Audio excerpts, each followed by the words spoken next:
Um, as we begin, we want to acknowledge that the space we occupy, we recognize is not that non-native people to this land are descendants of settler occupiers or those forcefully brought to this continent. MoAD occupies the unceded land of the Ramaytush Ohlone people, and we pay our respects to the Ohlone people and their elders, both past and present, who have stewarded this land throughout the generations. I'm thrilled to have all of you here for today's program, a Curator and Artist Talk for Elegies, the Art of the Still Life. I want to thank our funders for this beautiful exhibition, the Kincaid Family Foundation, Jill Cowan Davis and Stephen Davis, and Lisa and Kenneth Jackson. And if you haven't had a chance to see the exhibition, I encourage you to get upstairs and see it. It's just simply breathtaking.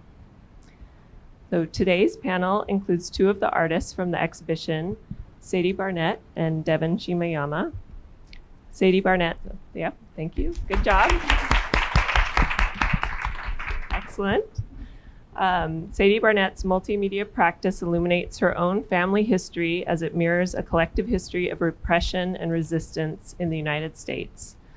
The first monograph of Sadie's work, Legacy and Legend, is available now downstairs in the MoAD bookstore. And she lives and works in Oakland, California, and is represented by Jessica Silverman. Devan Shimoyama is inspired by fashion, tarot, drag, pop culture, and craft. Shimoyama references works from the art historical canon and he reframes them through the Black queer male body. He currently lives and works in Pittsburgh, Pennsylvania. Right? All right. Pittsburgh, where he's an associate professor of art at Carnegie Mellon University. Well done. Monique Long is an independent curator and writer based in New York. She curated MoAD's current exhibition, Elegies, Still Lifes in Contemporary Art. And that is on view through August 18th, 2022. So once again, get yourself upstairs and see it. And our moderator today is Elena Gross. They're the Director of Exhibitions and Curatorial Affairs at Museum of the African Diaspora here, and an independent writer and culture critic living in Oakland, California. Yeah. Elena is also the co-editor, along with Julie R. Enzer, of Outright, The Speeches That Shaped LGBTQ Culture, which is also available downstairs in the MoAD bookstore. So please join me in welcoming Elena, Sadie, Devan, and Monique.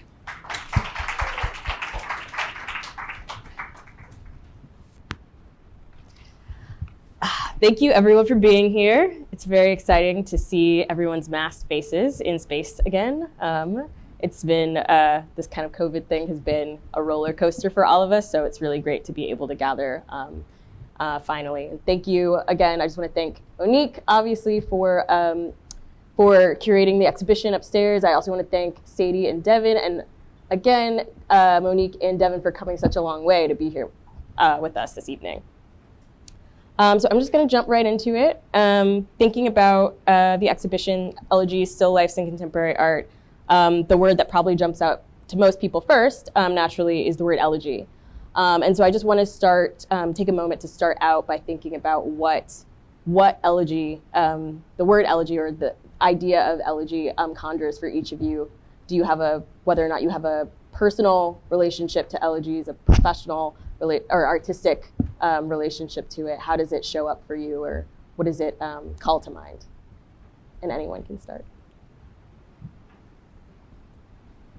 I guess I'll start. Well, elegy, I mean, for me, even in the title of this show, I was like, oh, that's a really peculiar idea. And I think just thinking about it in terms of, I associate the word elegy with a poem, and then that poem specifically sort of centering the idea of mourning or loss or death specifically. And that's something that is directly tethered to at least the sculptural side of my practice. And upstairs in the exhibition, there are these two swings that are embellished with rhinestones and silk flowers. And for me, those materials, they come out of craft traditions that are maybe rooted in mourning as well. Just thinking about spontaneous memorials and the ways in which communities come together to mourn the loss of a life, but also to celebrate a life through, creating something beautiful out of that trauma or pain. And so that's at least my direct connection to it, but also just generally speaking about poetry. I'm a painter primarily, and so for me, poetry and painting are so intrinsically linked in thinking about the sort of like general ways in which you can describe the process of creating both of them, dealing with subject, perspective, color, even rhyming in a lot of ways. And I think that happens in curation. You actually used that word when we were doing a walkthrough about these moments of rhyming between works that happen. So I just think there's so many different layers to the title of the exhibition that relates. Well, when I was trying to decide on a title, I wanted it really to touch on all the works, and I do think it's evident that there's poetry in each one of the works. They're very poetic, and also the marrying of music and loss and memory and poetry with words. It's a very textual show, right? Like all the artists are telling a particular story. They have something in particular in mind, whether it's a group of people or a particular person, and these manifestations of loss. So I wanted to explore that, and the title, I think I was reading Joan Didion, and one of my favorite books that deals with loss is called The Year of Magical Thinking. It wasn't that book I was reading, but suddenly when I was reading it, it was clear to me that had to be the title. Especially for such a show with so much of a sort of like breadth of work. So that's how the title came out. Yeah, I guess to me, it's not a word that I use often or associate things as that, even when I think they often are, and we see that a lot in the context of this exhibition. But I guess, it really, to me, is about like, why would you need or want to use poetry or a song in the instance when you're, dealing with death or grieving? And I think that need to do something beautiful or maybe grand or epic or elegant in the face of loss or death seems to be like a very understandable reaction, and just thinking about like, well, why would this need to be beautiful in the face of such pain? But like, of course, why wouldn't it be? So that's something that I think about, and I'm kind of, it is also, the word itself is very elegant, mm-hmm. and it feels like it has a kind of dignified, it just feels fancy. And so I'm interested to think about it more and see like how it, I'm sure I'll start noticing it a lot more now that I'm thinking about it.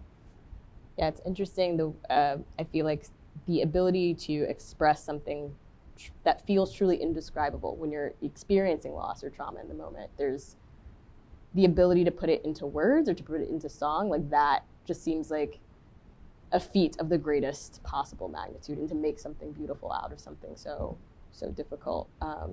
And something, this was not one of the questions that I had originally prepared, but as you were all speaking, something that I guess I'm only starting to understand or really articulate now is just thinking about how much, you referenced Didion, and just thinking about in the last few months how, like, culturally and, within arts and culture, especially, like, how much loss there really has been of these really influential bell hooks, Joan Didion, Craig Tate, the loss of these huge figures. And I don't know, there's something really poetic about thinking about all of that loss and holding all of that loss while experiencing the show. So I just wanted to put that out there because that wasn't a connection I had made until just now, and I think it's really important. So with that, I want to turn this question over to Monique, and just if you can talk about kind kind of the origin of this curatorial idea, and how what was the impetus for thinking about still lifes right now, and how did the show kind of come together? Two things. Artists whose work I was familiar with, who make portraits and portraiture, started sort of, in a sense, I started to see a pattern of them thinking about still lifes in their work, and it just struck me because it seemed to happen out of nowhere, but maybe unconsciously it was, the impetus was what was happening in this country and having to deal with it. And I'm just talking about socially, politically, economically, but also within the space of the art world. This frenzy started to happen within the last decade around Black artists who portray the figure. And I was at a fair in Miami and walking around and seeing practically almost in every booth a Black artist's work being featured. And it wasn't a cause for celebration. In my mind, it was upsetting in a way. And I wanted to sort of add pressure to that and understand why I was feeling upset. And then you start realizing it's the Black body in the marketplace, and really just an object of auctions and these high prices, and a lot of cutthroat dealing and the gallery system, et cetera, and just wanted to apply myself to explore that in an exhibition concept. But the thing is, it's very difficult. It's much easier to talk about than to actually do when you start to sort of try to get away from the body. I was telling Devan earlier, it's always there, and it's very hard to apprehend. And I was talking with one of the artists in the show, and he said something that I thought was profound. It's because an object is defined by the body that approximates it. So the more you try to get away from it, the more you start to have to deal with it. And so that's kind of the tension that took place. But it was really, I really enjoyed, working with the artists, talking about the work, and even, convincing some of the artists who didn't understand why they would be included in a show like this. So it also became like this intellectual exercise of how can I convince them that this is why they belong. And that's how it started working. Yeah. I'm really fascinated by everything. We've had this conversation many times, but I'm really fascinated, exactly, by what still lifes can mean and can do for us at this time, that there is this, it feels like a refusal in a certain way, or not a refusal, a resistance to, I think there's a lot of conversations about representation and how representation is this really, is this like flashpoint right now in the cultural zeitgeist. But are there not downsides, but can we push back on that a little bit? Are there potential hangups to being constantly visible, to being overly represented? And so I don't know if either of you can speak to how you, kind of how still lifes start to show up in your work, and whether or not that resonates, or whether, I guess, for each of you, I guess the impetus to start incorporating, or I don't know, I feel like even with your work, Sadie, like it's been there, like a lot of the, like once I saw your work on the checklist for this exhibition, it was like, oh, duh, like they've been there this whole time. So I'm just wondering if you can speak to how still lifes began to show up in each of your practices. I guess I can start because I also had a similar experience where I didn't immediately think of my work in that context. And even in thinking about, this chat today, I was sort of thinking, well, what do I, know about still life, or what is my entry point to it? And I think what it comes from, less of like an art historical entry point, but is more thinking about like domestic space and homes and the way that people set up, what are essentially still lifes, like little, scenarios on a shelf or a coffee table with objects that are pleasing together and photographs. And, you know, I think that what I've always been interested in, you know, and I kind of call for shorthand, like the living room as this, you know, beautiful way of sort of presenting yourself and making yourself with your family and with community, and a moment to kind of tell the world, the invited world, about yourself. And, you know, it's kind of a presentation room as much as it is a room for sharing and telling stories and, you know, mourning and all of this. So I think my interest in, you know, objects kind of comes from that act of, you know, making these spaces. And the piece that's in the exhibition upstairs, it's titled Birthday Flowers, and it's a kind of flash bright photograph of some pink roses that are kind of wilting, and then there's an application of rhinestones on top of the wilting flowers.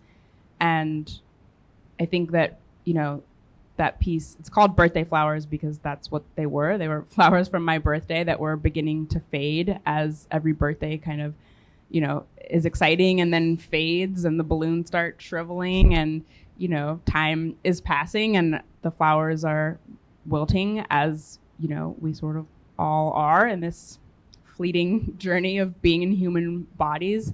But at the same time, even in that wilting, or because of that wilting, you know, they get this rhinestone treatment because there is still this like magic, life force, unfathomable reality of everything that's happening. And yet, like, there's flowers, which I feel, especially today, just like with everything that's going on in the world, but yet, like, here we are together at a museum and flowers.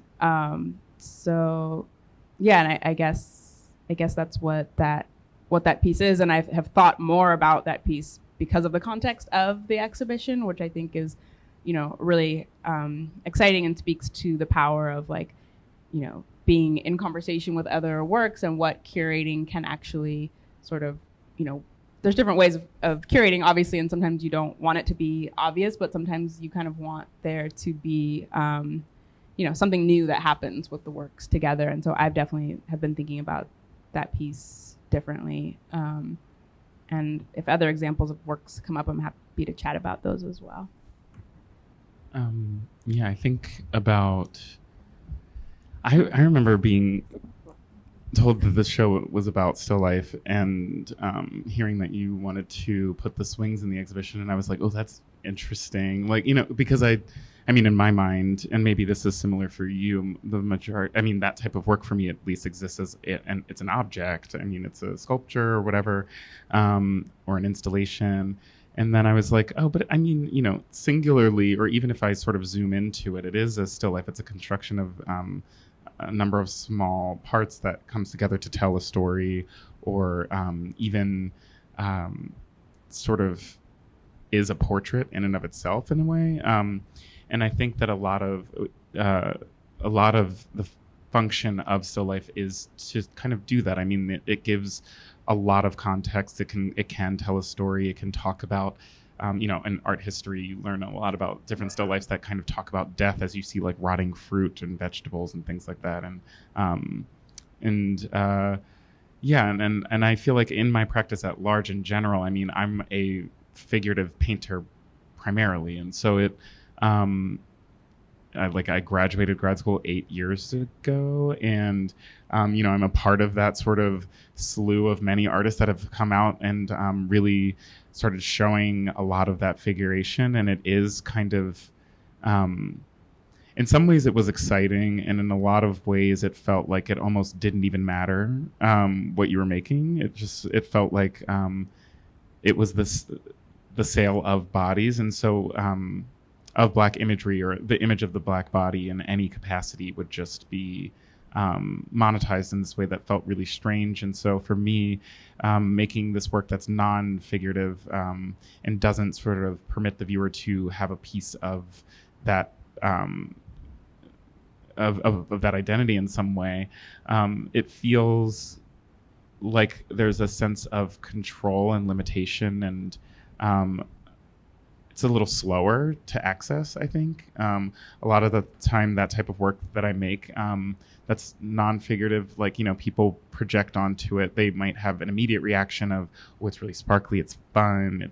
I also make other works that are like hoodies that are completely embellished in the same materials, and people want to wear them. Or I remember when Midsummer came out, people were like, oh, it's just like that movie with that girl in Sweden. And I was like, it's really not like that. And I was like, but okay. And so it just, I think a lot of the time, like for me, making work that feels of difference from my sort of like standard practice that might be really easily identifiable, that someone can point to and go, oh, Devan made this. It feels really freeing, and it's really exciting when someone shows interest in that work for me. So I was really immediately, my interest was piqued. I was like, this is the representation of me that you want to be in this exhibition. I'm really curious. And I think that a still life draws people in a slower way. They navigate through it. It doesn't always have that sort of immediate punch impact that, looking at a figure and identifying with it, seeing a body, trying to sort of like see yourself in that body or in the space with that body, it's a little bit different. And so I think that the way that this exhibition functions is so fun to kind of like weave through it, through each, either for the most part, image or other work like mine, and then also consider your own body in space with all of these as objects as well. And so you become a part of the composition, and you can kind of alter or change perspectives and tell a slightly altered story depending on where you're standing and looking in the exhibition. Yeah. That makes me, just makes me think, Monique, when we were talking about the show, how many, you had a list of themes that you were like, it's not just this one thing, it's all of these, and like, at first kind of grouping things together loosely around these different ideas that you were teasing out, because of in that same way of like trying to resist that immediacy that you get from like, what this is, what to expect, kind of resisting expectation. And I think that's something that comes through really clearly in all of the presentation of these works. And I was just wondering if you could talk about some of the many multiplicity of ideas and multiplicity of themes that kind of emerged for you as you were putting the show together. Right. Yeah, I definitely wanted to look at the history of still lifes, right? Because the artists in the show are intervening in that history. So you have to know that history first, and then talk about the ways in which they appear here, right? It's still representational, but it's an object-based Blackness. You're identifying Blackness through these objects and the stories that the artists want to tell. But I did want to look at Dutch academic painting and still lifes in particular from the 16th century.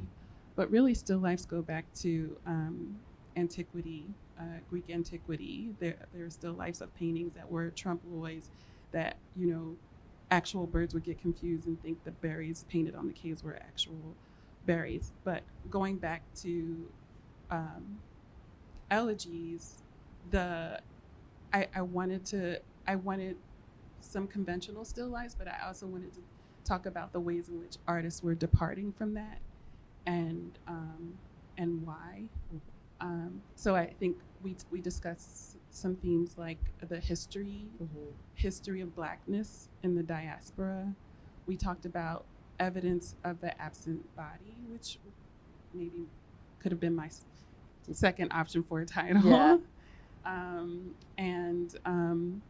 We were talking about violence and trauma, of course.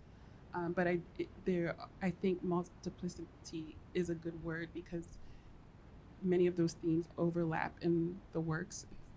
Sometimes they embody more than one of those themes, right, as well. Yeah. Devan, could you talk about your decision to take up Tamir Rice's narrative and specifically offer an elegy for him through your work? Yeah. The title of most of the swings that I've made is for Tamir, and I mentioned this earlier that most of my sculptural practice is rooted in spontaneous memorial. So I think of that as like, for me, so I made these swings, and I've also made a series of hoodies as well, and those are all titled February. And even the swings, I'm making a newer one for an upcoming exhibition and have shifted the title to Summer. And I think the deviation from using any kind of like signifiers that's specifically about Tamir, for a while that was really important. It was a kind of, Tamir Rice, many of you I'm sure know this narrative or this story that occurred. A 12-year-old boy shot and killed while on a swing set in Cleveland. And that really impacted me in this way that I didn't expect. I mean, you hear a lot about these kinds of things all the time in the news, and then you don't hear a lot about a lot of them. And I think that for me, the shift of the title away from, like, for example, the hoodies are not for Trayvon. They are February, which is more representative of the birth and death month for him. And then Summer, similarly, just thinking about the time of year where it's like supposed to be fun and warm and hot and celebratory and lush with sort of life in that way.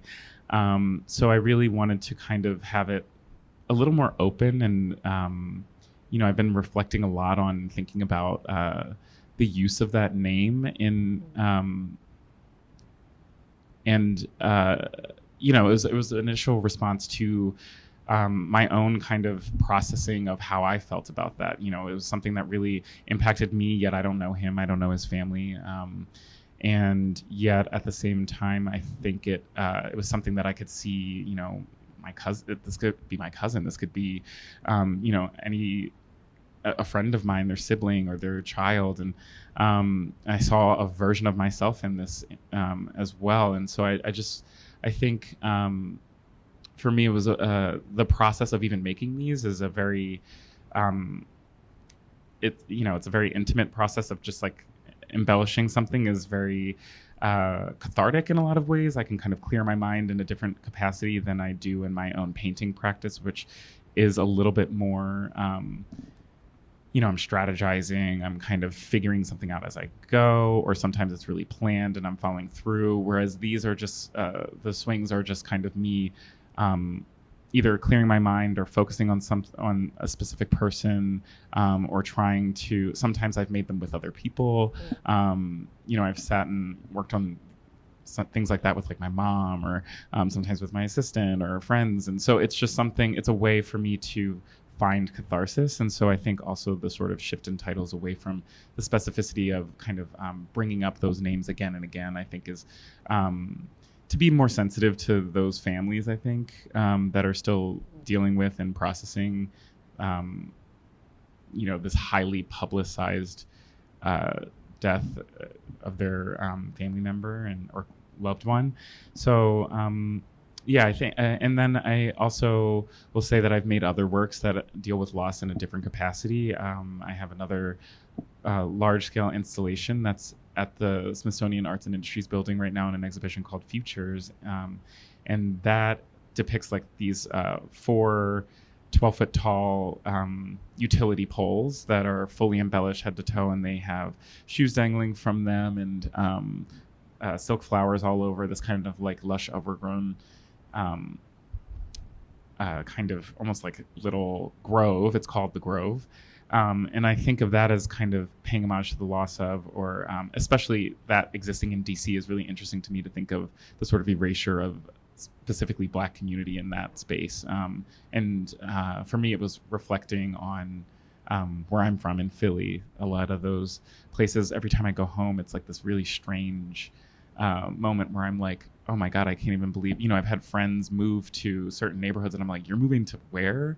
And, I was like, I wasn't even allowed to go there as a kid, and you're moving there, and I go, and there's like yoga studios and like all this other stuff. And I'm like, oh, okay, this isn't what I thought. But, so it's, that part of my practice is kind of still figuring itself out, but a lot of it is rooted in my own personal catharsis and healing from trying to, deal with all of these things that maybe aren't directly affecting me in terms of my interpersonal life with people I know, but is affecting me in a way that is very, very strange and disorienting sometimes.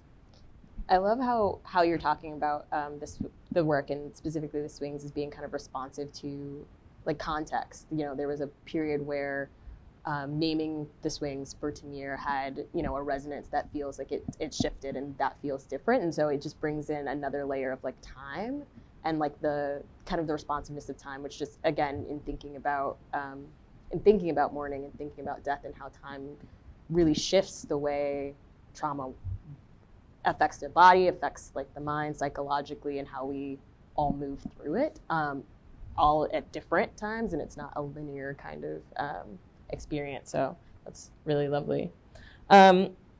So next I want to ask both of you, since both of you engage with queer concepts in your work, Sadie more recently with the new Eagle Creek Saloon project, and then Devan, your overall practice in general, which marries Black queer bodies with fantasy and lore. Can you each share more about how queer narratives or queer theory continues to guide your work?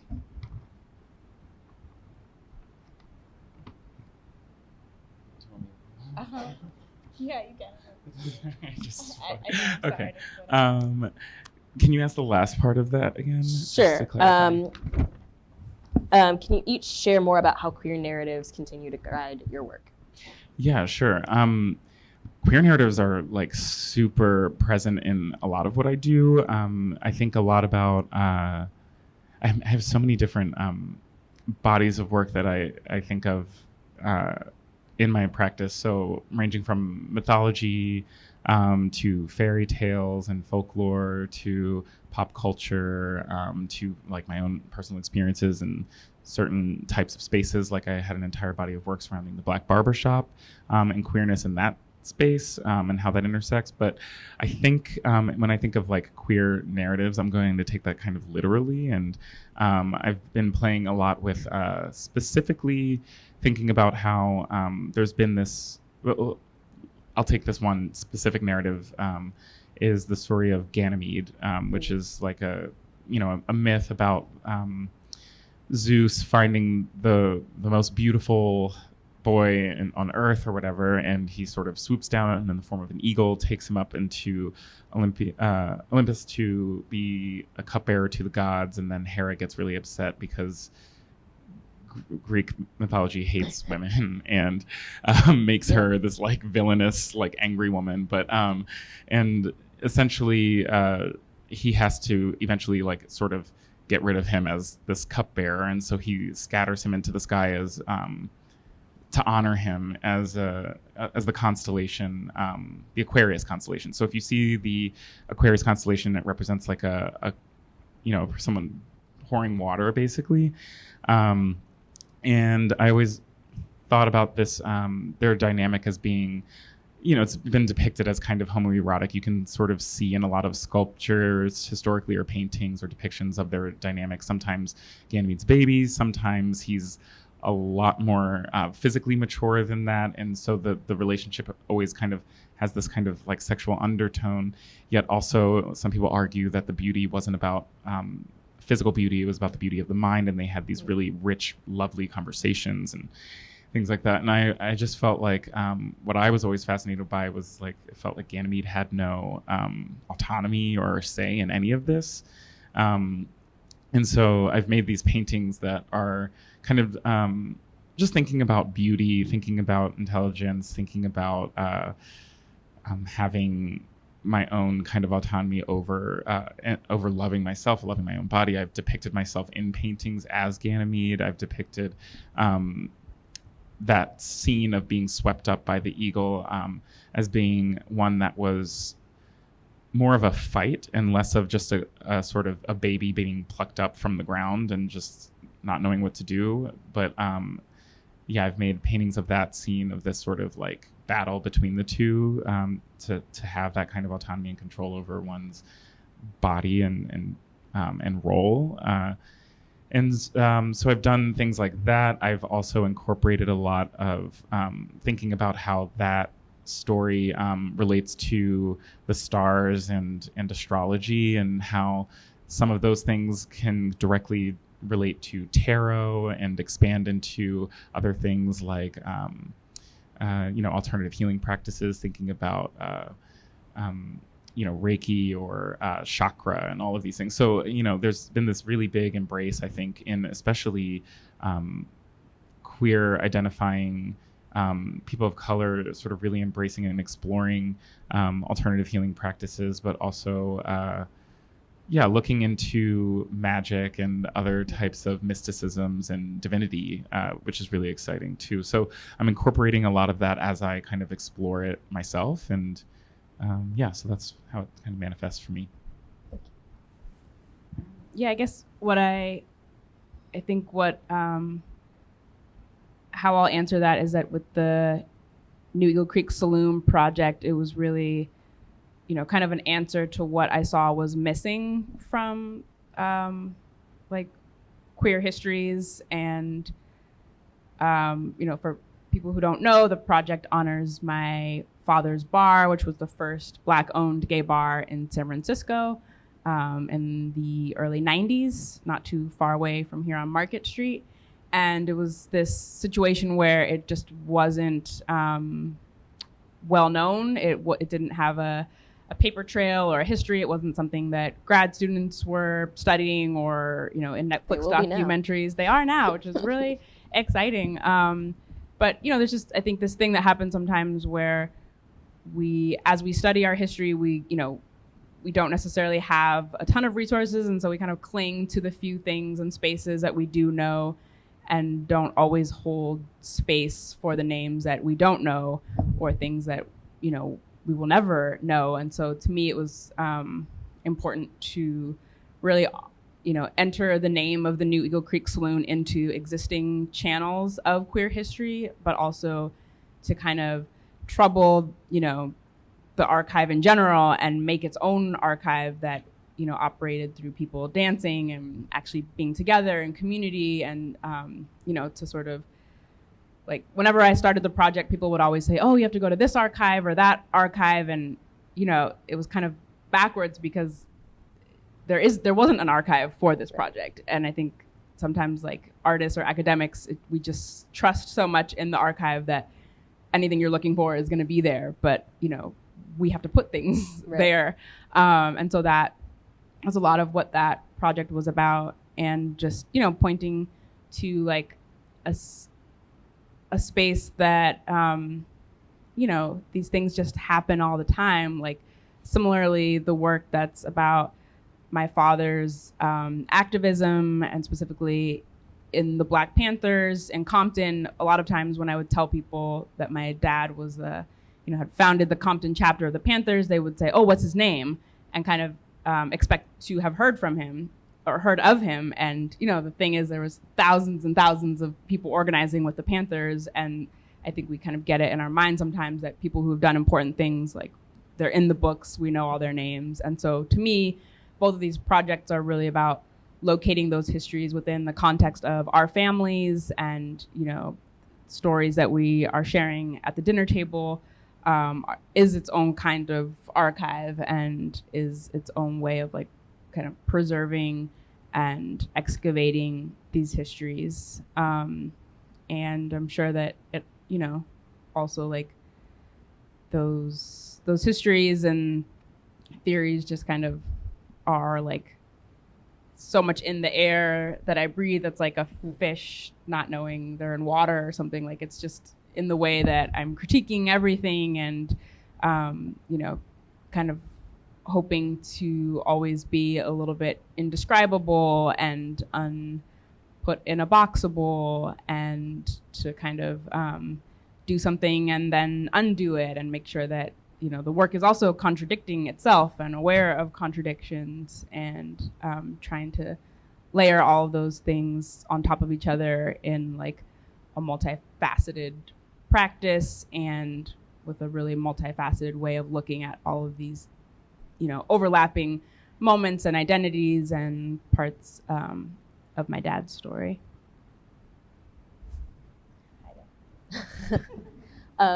Thinking about what you're saying in terms of, the things that going to the archive to find things that aren't there, that we don't even know aren't there, because we aren't, like how these gaps that exist within history. It also makes me think, Monique, a little bit about different aspects of the show, of these different, a lot of these histories that are kind of invisibilized or written over top of, and all of the varying layers. I think a lot, about Elizabeth's work and all of the different kind of, the different historical elements that she brings together in those works, that, it's telling this larger story of colonialism in a way that is kind of invisibilized through the objects themselves, which is a lot of how still life worked. And I don't know if you wanted to say just a little bit about those works and that kind of idea of kind of uncovering histories within that work.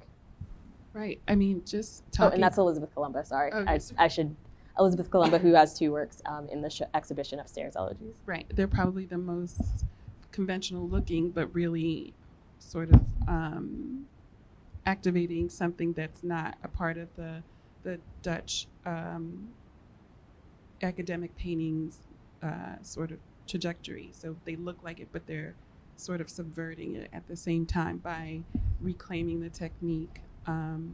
But just talking with Devan and Sadie, I hadn't really deeply considered this aspect of time, because I was very particularly interested in, it was important for me to get as recent work as possible, right? Because I felt like many of the artists were marking something in particular, that from 20, 30, however many years later, the Elegies would be telling a story about that time.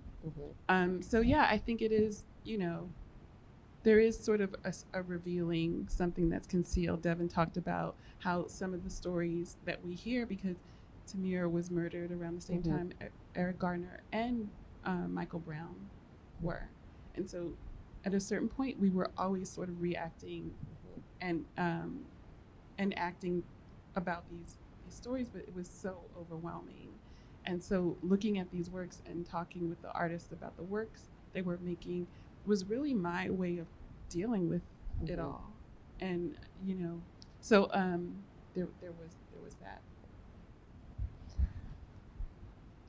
So for Devan and Sadie, in both of your work, in Elegies and in your larger practices, rhinestones make a constant appearance. And so I really, that's something that that has always fascinated me about both of your work, is rhinestones as a material. Rhinestones have this association both of, luxury and wealth and Swarovski, but they also have this association with like kitsch and camp and like low culture aesthetics as well. So there's this blending of the high and the low. And I was just wondering if you could talk about this material and why you go back to it so often, what it signifies for you, what it means for you, and how it's showing up in your work.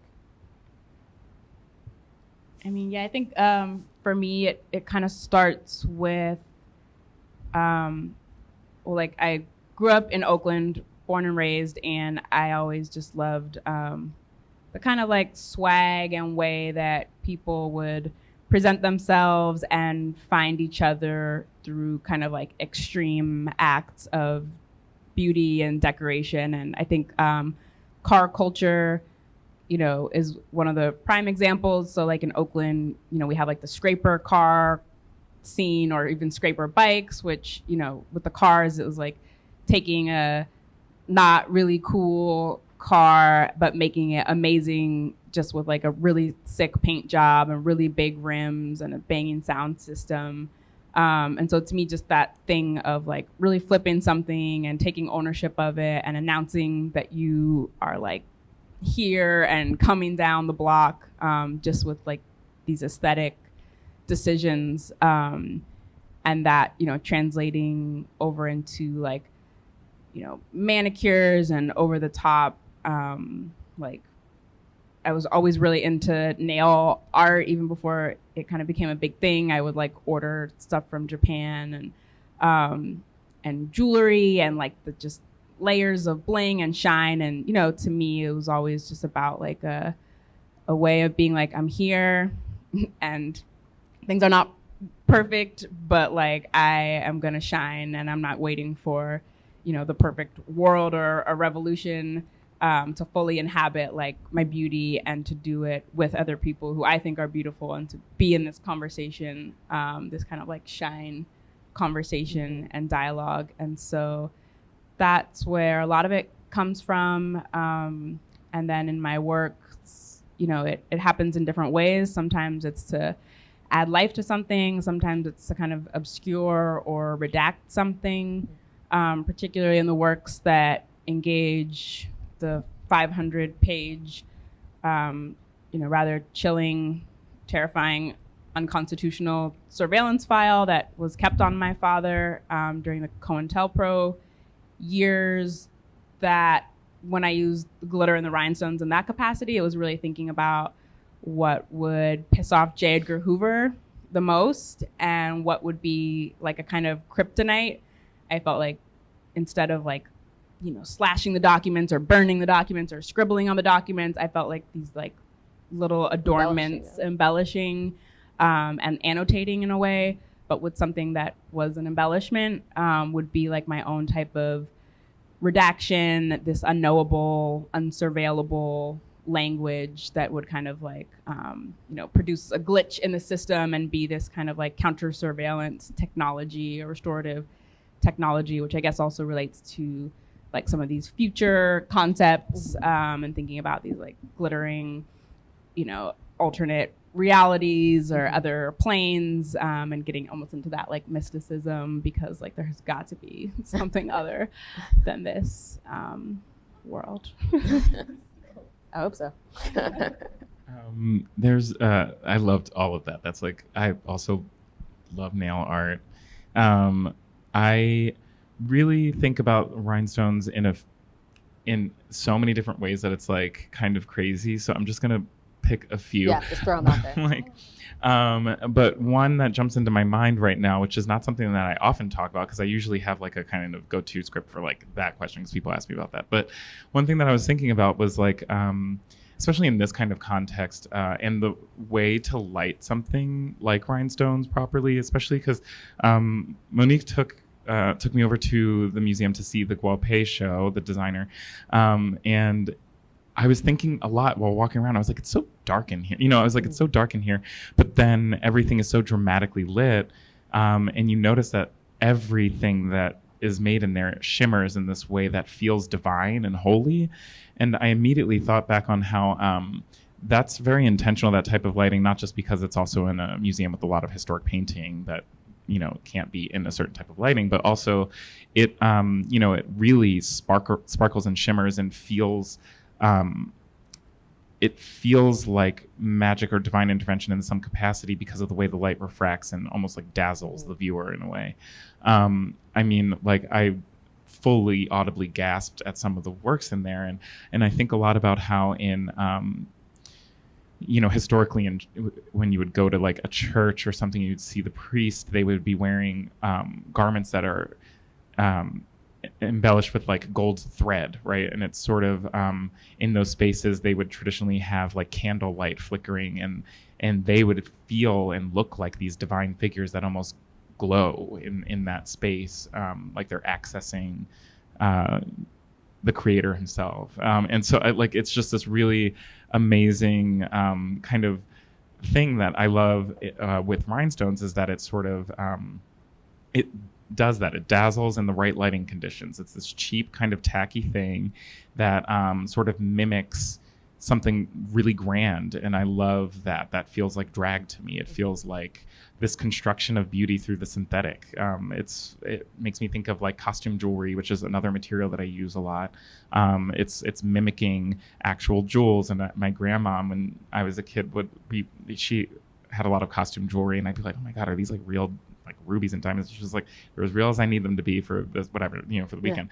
And I was like, oh, that's sickening. Like, you should, like, that's the best, is like you can sort of similarly to what you were kind of talking about, is like you can sort of peacock or flaunt this like idea of wealth or prestige or something, or luxury, through this synthetic material that just like I said, under the right lighting conditions and the right environment and the right amount of like, you squint And it really does. It changes and it transforms right before your eyes. And I think that that's really the type of illusion that I'm really interested in. And that's very painterly to me. So it, again, like circles back to the core of my practice, which is painting. I feel like too, it also at some point it kind of abandons the mimicry and it just is its own thing and it doesn't actually care if anyone, perceives it as real. It just creates its own conversation. Circles back, right? You have the real precious gemstones, which rhinestones are supposed to be, an approximation of, and then through the peacocking, I think of people like Dapper Dan, or think of, through people who take these materials and transform them into something else, then the elite want them again. And it all comes, and then suddenly rhinestones are not tacky or gaudy. They're chic, and it's interesting how that circle happens through this same process. It's almost like alchemical in a certain way. They become the thing that they mimic.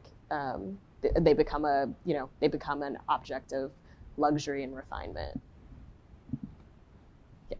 And there's a lot of those hip hop culture references in the show. We were, noticing obviously with Lakila's work, and then even with Rashad's, and kind of the different allusions to a culture that, exactly speaking to this, of a Black culture that originated within Black community, that then has, similar to this exact conversation we're having around commodity and Black artists in the market, has come back around and is suddenly that was born out of this this community that then was kind of cast off, but has now become elite in its own way. Right. Black and Latina girls are wearing at them in Harlem, and suddenly you're seeing Sarah Jessica Parker in them, and it's a kind of this mirroring, right? Because you're disparaged for it, but then somehow it's appropriated and appropriated again, and it goes into the zeitgeist, and it's the origins of it are lost, but in the show, it's another example of just getting away from memento mori and this exploration of death, but just looking at our cultural heritage and what it means to mourn that as a kind of loss. Yeah, there's also, I feel like there's something about eternal youth that seems to also be something that is very pervasive in culture, this wanting to hold on to it. And that's something that I think you see also in a lot of the work as well. So next I want to ask just about how each of you as artists kind of engage physical space. You've both already started to talk about it a little bit, but just thinking about your relationship to installation, and how the kind of experience that you kind of design for a viewer to encounter. For Devan, with the swings, obviously there's a kind of stillness that they have in a gallery space that's completely antithetical to what you expect on a playground. And so just thinking about how you kind of designed that experience for visitors to take in, and then obviously Sadie, thinking about not just the bar, but also your kind of living room, your couch installations, and how you invite viewers in, and your interest in kind of participation, or that kind of participation in your work. Sure. Yeah, I think for me, I don't know, your work maybe is a little more sturdy, especially the couches, for people to actually sit on. I do. People are definitely not supposed to swing on those. But I have had people ask when I was making, before, and I was like, please do not put your, I've seen people try to hold their child over, and I'm like, do not do that, because they're going to hurt themselves, and we don't need that. But yeah, there is something about the way that I make that type of work where I do need it to be a certain scale. I do want it to be, that's an actual swing that is just embellished. And then I do think about how that scale to the body, that sort of experience of approaching the work, makes you place yourself there hypothetically, not in your mind, not really, and then can sort of transport you somewhere in a way. I think about scale, and then also with my other project, The Grove, which is, that's also, it's very tall. It's 12 feet tall. It's not the exact height of like, an actual telephone pole or utility pole, which might be much higher, but it's meant to sort of mimic that. It's supposed to sort of put you in that place of being kind of immersed in it and it draws your eye upwards. So I think a lot about how I can take a person's eyes and bring them up. So even with the hoodie works that are completely embellished and everything, a lot of the time they're hung slightly above. So it's always drawing your eye upwards. There's an ascension and there's a buoyancy that I really want to happen. And I think there's a little bit of looking up that happens upstairs actually in the show, which I really appreciate as well. So yeah, there's something about that kind of experience of changing the way in which a person's, their gaze can sort of, you can sort of direct that. And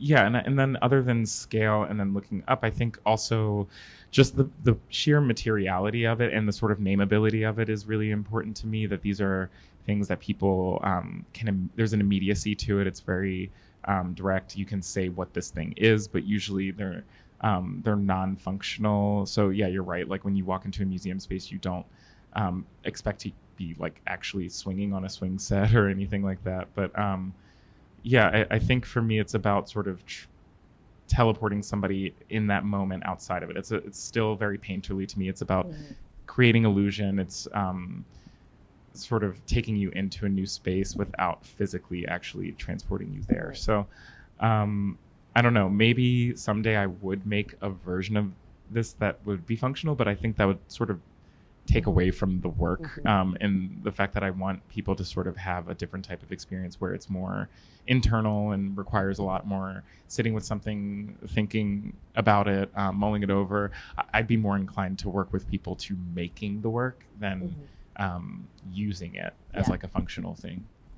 I think both of you create these spaces that are so palatable. Like there's so much tactility that you want, like they're so beautiful that you, like I even have to squash the impulse to swing on that. I want to swing, I want to play with the rhinestones, and I think that desire is important.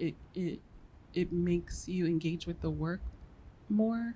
That they're so beautiful and inviting in some way that it draws you in to reflect on it. Yeah, I think that's definitely a part of the spaces, is that kind of that temptation, which I think glitter often provides a little bit of that, or like with the speaker stacks, a lot of times people ask like if they play music, but to me, again, that kind of defeats the point. It's like, it's about the music that you imagine and what you project, and it's like a visual representation of like all the funk that you've ever heard that couldn't possibly like be contained in it. So I think, there's using something that has a very functional, job in an unfunctional way, I think is sometimes a little more exciting than allowing it to be fully functional. It has another function. And I always think like, when people talk about like interactive art, I'm like, well, it's all interactive because you're thinking and having an experience with it. But then, there are times where it feels important to be like not about the thing, but actually be the thing. And so that was what I wanted the Eagle Creek bar to be. I didn't want it to be about the bar. I wanted it to actually be the bar and to be like this collapsing of time, and to be a really loud honoring that wasn't polite or quiet, but was just real. And there have definitely been moments like in 2019 when we took the bar through San Francisco Pride, or recently when it was at the Kitchen in New York, and people were like dancing in ways that they hadn't danced for 2 years. There are these moments where it just kind of like stops being an art and just fully becomes the thing, and that is so exciting when that can happen. And I guess, thinking about installation, it's also just kind of a tool and a tactic and like an art device to think about. I think that sometimes when things are really small, they can feel big because they're like commanding your attention with something small. And also sometimes when things are just really big, it kind of, holds and supports like the bigness of the idea or the bigness of the family and the story and the things that I'm talking about. So sometimes it's, like a literal way to take up space, and it's always in relation to something doing its opposite as well. And then it's just fun because everything gets implicated in the space, and so then all of a sudden everything that's happening in the space has to be intentional and considered. I've really enjoyed doing like window tints and kind of implicating the architecture and even the light and how it's hitting you, and then the possibilities are kind of endless for what gets to be a tool.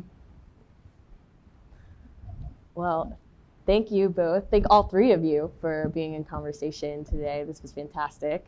I also want to give a special shout out to Taylor Aldridge, one of the curators at CAM, the California African American Museum, who could not be here this evening. However, a lot of the questions this evening were she kind of kickstarted the conversation, and I built off of that. So I just want to honor the work that she did on this panel as well, even in absentia, which is very fitting for this panel. So, well, no, she's not dead though. Sorry, that was no. Apologies. No, she's just hanging out in the. Elizabeth just whispered, "She's not dead."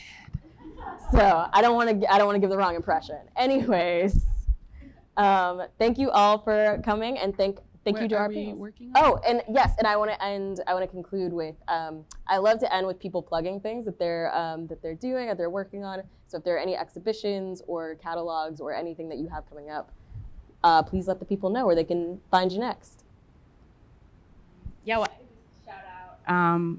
MoAD, for one thing, is just always a really lovely space to spend time in. So thanks for having us all on this beautiful exhibition. Thank you, Monique. I also just want to shout out my parents, who are both here in the audience, which is always lovely. And then I'll also shout out the book. The first monograph about my work came out recently, and it's downstairs in the store in what is honestly like a really beautiful still life as far as like neighboring books. And MoAD would be like one of my favorite places for you to actually get the book from, as opposed to like some of the online options. So it was designed with Kimberly Varela from Content Object, and the book itself is like an actual work, and that is really exciting. It was the catalog for a recent exhibition, Legend and Legacy and Legend.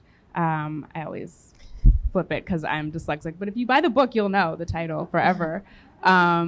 And yeah, I guess long-term project that I will be excited to talk about for the next like however long years is a project for LAX Airport. These things, as we know, take a long time, so you'll probably hear about it again, but essentially it's going to be the biggest thing I've ever made by far. Will be like a 15,000 square foot terrazzo floor at the new plaza, which will be the new entrance for LAX. And it's a text piece that says, "Sister, you are welcome here." It comes from the Solidarity for Angela Davis posters that people would display, but in thinking about it in the context of an airport, it's both like, honoring her, the way that people rallied around fighting for her freedom, but also thinking about, travel and migration and borders. And yeah, it will be like materially just so much bigger than anything that I've worked on, and I'm really excited to have that opportunity. I just want to also say thank you, Monique. The show is so incredible and so beautiful. I am honored to be a part of it and amongst so many peers and also artists that I really look up to and new artists that I'm going to look into even more. And it's just a really great exhibition. I also have a recent monograph that came out. It's not downstairs, but it's in other museum stores. So if you ever see it, there is a painting of me on the front. So just look for me.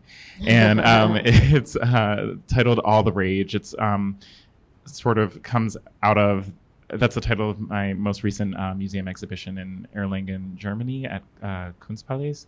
And it's got a lot of other images of other works over the years, some close-up shots so you get a lot of the textures, which is really exciting. And then an excerpt from one of my favorite sci-fi kind of speculative fiction books, a book of essays called M Archives. And then some essays and then an interview that are really wonderful as well. I have an exhibition that's up in Chicago up through June 11th. So if you're stopping through there, definitely check that out. It's at Kavi Gupta Gallery. And my piece that I described that's at the Smithsonian Arts and Industries building is in the exhibition Futures through July, but I forget the exact date. So just get down there if you can. But yeah, that's it.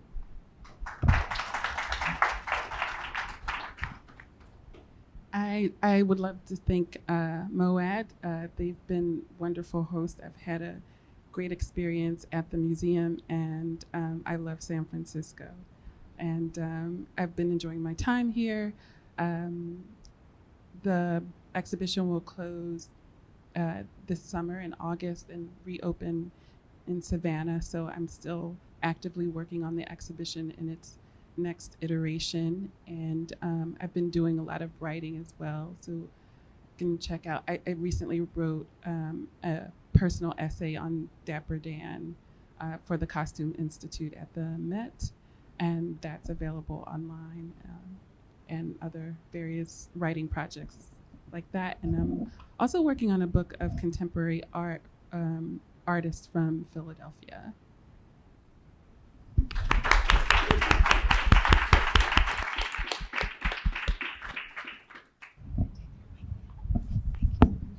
Thank you all so much. This has been such a wonderful conversation and really enriched my understanding of the exhibition and the work up there. And I hope that's true for all of you as well. Thank you for everything that you brought to the evening tonight and to the exhibition. And I want to thank you all for coming tonight. You have a little square piece of paper on your chair, which is a QR code for a survey. We'd love to have your feedback on the program this evening. So if you can take a few minutes to scan it and fill it out, we would love that. Thank you again, Monique, Devan, Sadie, and Elena for this lovely conversation. Good night.